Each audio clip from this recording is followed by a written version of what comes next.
السلام علیکم ورحمۃ اللہ وبرکاتہ۔ آج یہ ہمارے چھوٹے شہزادے ہماری جان نہیں چھوڑ رہے تھے، تو ہم نے کہا پھر آپ کے ساتھ بیٹھ کے بات کر لیتے ہیں، اور کتاب کھولی تو سامنے حدیث بھی ایسی ہی آ گئی کہ جو بچوں سے تعلق رکھتی تھی کہ اللہ کے نبی صلی اللہ علیہ وسلم بچوں میں گھل مل کے بیٹھتے تھے، اور بچوں سے دل لگی کرنا پیارے پیغمبر صلی اللہ علیہ وسلم کی سنت ہے۔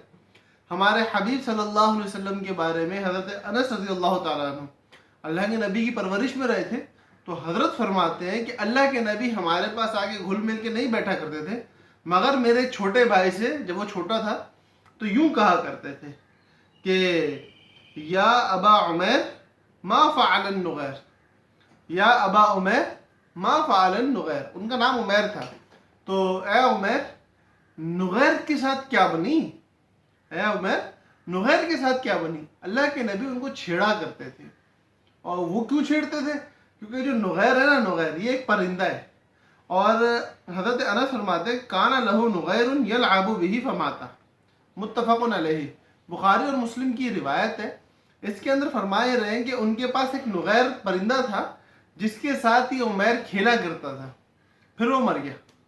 تو اللہ کے نبی صلی اللہ علیہ وسلم بچوں کے ساتھ ملنا بیٹھنا، ان کے ساتھ دل لگی کرنا، یہ ہمارے پیارے حبیب صلی اللہ علیہ وسلم کی اہم ترین سنت ہے۔ آج ہم لوگ بڑے ہو جاتے ہیں، اپنی شانوں کو بیان کرنے لگ جاتے ہیں، اپنے تکبر میں ہوتے ہیں، اپنی انا کے اندر چل رہے ہوتے ہیں، بچوں کے ساتھ وہ محبت اور دل لگی کا معاملہ کرنا ہمارے لیے بہت مشکل ہوتا ہے۔ تو ایسا نہ کریں، بلکہ اپنے حبیب صلی اللہ علیہ وسلم سے بڑے نہ بننے کی کوشش کریں، اور یہ حضور صلی اللہ علیہ وسلم کا طرز اور طریقہ ضرور اپنائیں، اپنے بچوں کو کچھ نہ کچھ وقت ضرور دیں۔ اللہ پاک ہم سب کو حضور صلی اللہ علیہ وسلم کی سنتوں پر چلنے والا بنائے۔ چینل کو سبسکرائب کر لیں، ویڈیو اچھی لگی ہو تو لائک کر لیں، اور کچھ بات کہنی ہو، کوئی مشورہ ہو، کوئی اچھی بات بتانے کا موڈ ہو رہا ہو، یا کچھ پوچھنا ہو کسی چیز کے حوالے سے تفصیل چاہیے ہو، تو ضرور کمنٹ کریں۔ اللہ پاک ہم سب کا حامی و ناصر ہو۔ السلام علیکم ورحمۃ اللہ وبرکاتہ۔